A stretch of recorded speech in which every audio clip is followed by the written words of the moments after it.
Hello दोस्तों, आज की वीडियो काफ़ी ज़्यादा इंपॉर्टेंट होने वाली है क्योंकि आज हम बात करेंगे आदि गुरु शंकराचार्य के बारे में, जिनकी हाल ही में दुनिया की सबसे ऊंची मूर्ति स्टैचू ऑफ वननेस का मध्य प्रदेश राज्य में लोकार्पण किया जा रहा है।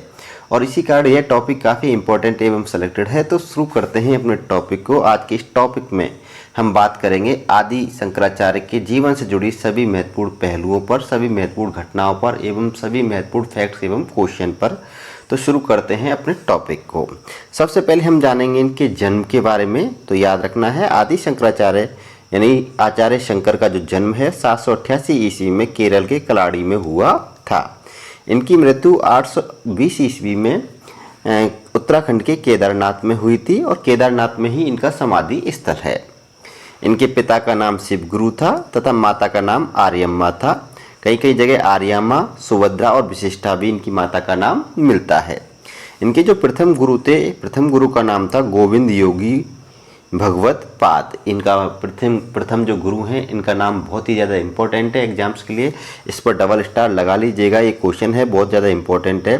ये आदि शंकराचार्य के गुरु का नाम क्या था? तो गोविंद भगवत पाद इनके गुरु का नाम था। देखिए नेक्स्ट अगले पॉइंट में हम देखते हैं इनकी उपाधि का। तो इन्हें आदि गुरु बस शिवावतार की उपाधि से विभूषित किया गया था। इसी कारण इनको शंकराचार्य यानी आदि शंकराचार्य के नाम से जाना जाता है। आदि गुरु शंकराचार्य भी कहा जाता है। इनका जो मूल नाम था वो शंकर था, फिर ये आचार्य शंकर बने, आचार्य शंकर से आदि गुरु शंकराचार्य बने। ठीक है, और इन्हें शिव का अवतार माना जाता था। जो इनका धर्म था वो सनातन धर्म था। ये सनातन धर्म के क्या थे? ध्वजवाहक थे।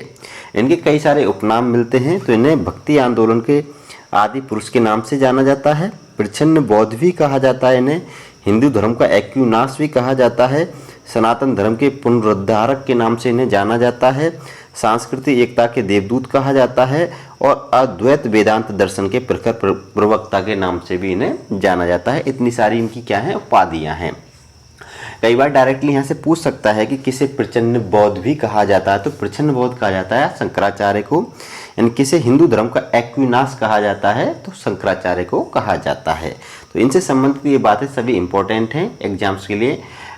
और इसके अलावा इतने भी नाम से पूछे जा चुके हैं, इनमें से कई नाम से, जैसे मैं आपको बता दूं दूसरे नंबर पर है प्रच्छन्न बौद्ध।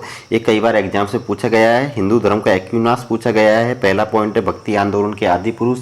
ये पॉइंट्स इंपॉर्टेंट हैं आपके लिए। बात करता हूँ नेक्स्ट अगले क्वेश्चंस की। अगले क्वेश्चंस में मैं आपको बता दूं कि अगला क्वेश्चन है कि अपनी माता से अनुमति लेकर शंकराचार्य ने संन्यास ग्रहण कब किया था? तो आपकी जानकारी के लिए बता दूं कि शंकराचार्य महज 8 वर्ष की अवस्था में ही इन्होंने क्या किया? अपने गृह का त्याग कर संन्यास धारण कर लिया था और ये माता की आज्ञा से सन्यासी बने थे। ठीक है, इसके बाद में क्या होता है कि सन्यासी यानी 8 वर्ष की अवस्था में संन्यास धारण करने के बाद में केरल से ओंकारेश्वर गए, जो मध्य प्रदेश के खंडवा जिले में अवस्थित है। और यहाँ पर गोविंद योगी भागवत पाद को अपना गुरु बनाया और 4 वर्षों तक उन्होंने शिक्षा ग्रहण कर 12 वर्ष की अवस्था में ज्ञान का प्रचार प्रसार प्रारंभ किया था। इसी कारण ओंकारेश्वर में इनकी विश्व की सबसे ऊंची इनकी जो प्रतिमा है आदि गुरु शंकराचार्य की, ओंकारेश्वर में ही बनाई जा रही है, जिसको स्टैचू ऑफ वननेस यानी एकात्मकता की मूर्ति के नाम से जाना गया है। और इनके संपूर्ण क्षेत्र को एकात्म धाम कहा जाता है। उसके बारे में स्पेशल एक अलग से वीडियो और बनाऊंगा और थोड़ा बहुत इस वीडियो में भी इसके बारे में हम डिस्कस करेंगे। नेक्स्ट अगला क्वेश्चन है कि मध्यकाल में जिस भक्ति आंदोलन की बात की जाती है, वास्तव में उसकी जो पृष्ठभूमि थी किसने तैयार की थी? तो इसका सही आंसर है आचार्य शंकर ने। ठीक है, यानी शंकराचार्य ने इसकी पृष्ठभूमि तैयार की थी। नेक्स्ट अगला क्वेश्चन है हमारा कि किसने अद्वैतवाद नामक दर्शन का प्रतिपादन किया? इंपॉर्टेंट है, कई बार पूछा जाता है कि अद्वैतवाद मत के प्रवर्तक कौन थे? तो आपको बता दें कि शंकराचार्य अद्वैतवाद मत के क्या थे? प्रवर्तक थे। नेक्स्ट अगला क्वेश्चन है कि इनके अनुसार क्या था? जो अद्वैतवाद है इस मत के अनुसार क्या था कि अद्वैतवाद मत के अनुसार ब्रह्म सत्य है, यानी ब्रह्म सत्यम जगत मिथ्या ब्रह्मो जीवो ना परे, अर्थात ब्रह्म ही एकमात्र सत्य है, जगत मिथ्या है तथा हम सब जीव परमार्थिक रूप से ब्रह्म ही हैं और दोनों में कोई वास्तविक फर्क नहीं है। यह भेद सिर्फ अविद्या और अज्ञानता की वजह से है।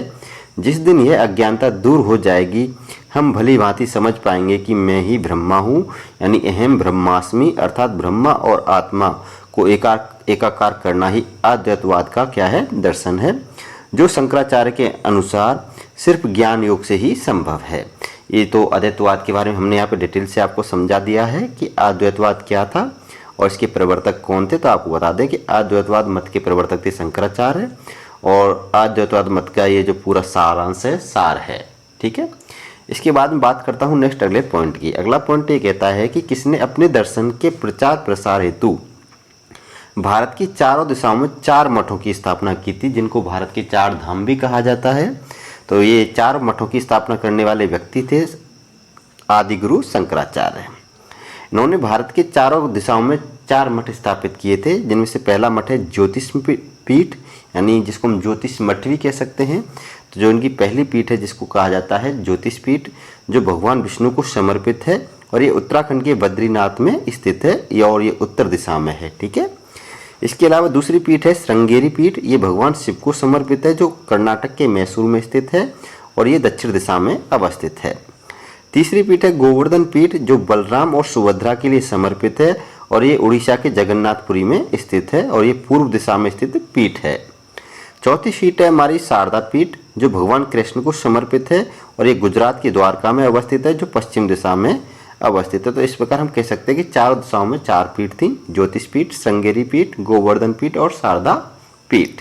ये बात इनकी याद रखनी है। आपको मैप में यहाँ पे दिख रहा होगा कि एक पीठ हो गई द्वारका वाली पीठ हो गई, ये पुरी यानी उड़ीसा के पुरी में अवस्थित सी पीठ है, और ये जो ज्योतिष पीठ है ये उत्तराखंड में अवस्थित है, और जो शारदा पीठ है ये कर्नाटक में यहाँ पर अवस्थित है। इस प्रकार इन चारों पीठों का जो निर्माण करवाया था, इनको जो स्थापना की थी, वो स्थापना की थी आचार्य शंकराचार्य ने। बात करते हैं नेक्स्ट अगले क्वेश्चन की कि किसे पंचायतन पूजा का संस्थापक माना जाता है। इंपॉर्टेंट क्वेश्चन है, बहुत ज़्यादा पूछा भी जाता है।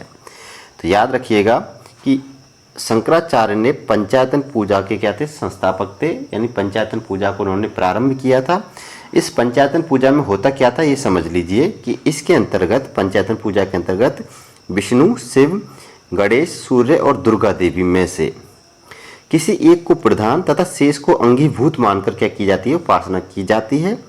स्मृतियों में इसके लिए पूजा का क्या है, विधान है, इसलिए इसे स्मार्त मत या स्मृति मत कहकर पुकारा जाता है। ये बात याद रखनी है। ठीक है, यानी कुल मिला के बात कह सकते हैं कि पंचायतन पूजा को स्मार्त मत या स्मृति मत भी कहते हैं, या स्मृति संप्रदाय भी कहते हैं। और इस संप्रदाय की विशेषता क्या है कि इसमें पंचदेव उपासना का विधान है। 5 देवों की उपासना का क्या है, विधान है। उन 5 देवों में से एक को क्या माना जाता है, प्रधान, और शेष को अंगीभूत माना जाता है। पॉइंट क्लियर है यहाँ तक। अगले पॉइंट में हम देखते हैं कि स्मृति संप्रदाय के प्रवर्तक कौन थे। तो मैंने अभी बताया है आचार्य शंकर थे स्मृति संप्रदाय के प्रवर्तक, जिसको हम पंचायतन पूजा भी कहते हैं। ठीक है, ये बात याद रखनी है। किसे प्रच्छन्न बौद्ध कहा जाता है, इंपॉर्टेंट है कि प्रच्छन्न बौद्ध के नाम से किसे जाना जाता है। तो इसके बारे में मैंने अभी डिस्कस भी किया है कि प्रच्छन्न बौद्ध कहा जाता है शंकराचार्य को, यानी छिपा हुआ बौद्ध। देखिए कि जो शंकराचार्य थे ये बौद्ध धर्म की महायान शाखा से प्रभावित थे, इस कारण को क्या कहा जाता है, प्रच्छन्न बौद्ध कहा जाता है। और जो शंकराचार्य का दर्शन है, उस दर्शन पर बौद्ध धर्म के नागार्जुनीय दर्शन, माध्यमिक यानी शून्यवादी दर्शन का क्या पड़ा था, प्रभाव पड़ा था। इस कारण शंकराचार्य को प्रच्छन्न बौद्ध भी कहा जाता है। नेक्स्ट अगले पॉइंट में देखिएगा कि शंकराचार्य के अनुयायियों की एक परंपरा चली थी, जिसे क्या कहा जाता है। तो याद रखना, शंकराचार्य के जो अनुयायियों की जो परंपरा थी, शाखा थी, उसको दशनामी के नाम से जाना जाता है। नेक्स्ट अगला क्वेश्चन है हमारा कि हिंदू धर्म का एक्विनाश, अभी बात की थी हमने कि हिंदू धर्म का एक्विनाश किसे कहा जाता है। तो आचार्य शंकराचार्य को कहा जाता है। नेक्स्ट अगला क्वेश्चन देखिएगा कि स्मृति संप्रदाय के प्रवर्तक कौन थे। तो अभी हमने इस पर डिस्कस किया, शंकराचार्य स्मृति संप्रदाय के क्या थे, प्रवर्तक थे। और इस संप्रदाय में क्या है, पंचदेवों की उपासना का क्या है, विधान है। नेक्स्ट अगला क्वेश्चन है कि शंकराचार्य ने प्रस्थान त्रय पर टीका लिखी, जिसके अंतर्गत कौन सी 3 पुस्तकें आती हैं। तो इसका सही आंसर है कि प्रस्थान त्रय के अंतर्गत 3 पुस्तकें आती हैं, उपनिषद, ब्रह्मसूत्र और भगवत गीता। डायरेक्टली पूछ लिया जाता है कि निम्न में से कौन सा प्रस्थान त्रय में शामिल नहीं है, या निम्न में से किन पुस्तकों को प्रस्थान त्रय कहते हैं। तो आपको याद रखना है उपनिषद को, ब्रह्मसूत्र को और भगवत गीता को प्रस्थान त्रय कहते हैं। और इन तीनों ग्रंथों पर, तीनों पुस्तकों पर टीका लिखने वाले व्यक्ति कौन थे, शंकराचार्य थे। पॉइंट क्लियर है यहाँ तक। नेक्स्ट अगले क्वेश्चंस में देखिएगा कि शंकराचार्य की मंडन मिश्र से, ये आचार्य है, बहुत बड़े विद्वान थे उस समय के, और इनसे मुलाकात कहाँ पर हुई थी, तो याद रखना है शंकराचार्य की मंडन मिश्र से मुलाकात हुई थी माहिष्मती में, जो मध्य प्रदेश राज्य में अवस्थित है। इसके अलावा कुमारिल भट्ट भी उस समय के क्या थे, बहुत बड़े विद्वान थे, और इनसे इनकी भेंट हुई थी प्रयाग में। कहाँ पर हुई थी, प्रयाग में। क्वेश्चंस पूछे जाते हैं, याद रखना है कि शंकराचार्य की मंडन मिश्र से मुलाकात माहिष्मती में, कुमारिल भट्ट से मुलाकात प्रयाग में। फिर नेक्स्ट वाला क्वेश्चन देखिए, किसने अपने समय के प्रख्यात विद्वान कुमारिल भट्ट, मंडन मिश्र व उनकी पत्नी भारती को शास्त्रार्थ में पराजित कर वेदांत दर्शन की क्या की थी, सर्वोच्चता स्थापित की थी, तो इसका सही आंसर है शंकराचार्य ने। नेक्स्ट अगला क्वेश्चन देखिएगा कि दक्षिण भारत के धार्मिक जीवन की मुख्य विशेषता क्या है, तो इसका सही आंसर है नव ब्राह्मण धर्म की स्थापना करना दक्षिण भारत के क्या है, धार्मिक जीवन की मुख्य विशेषता थी।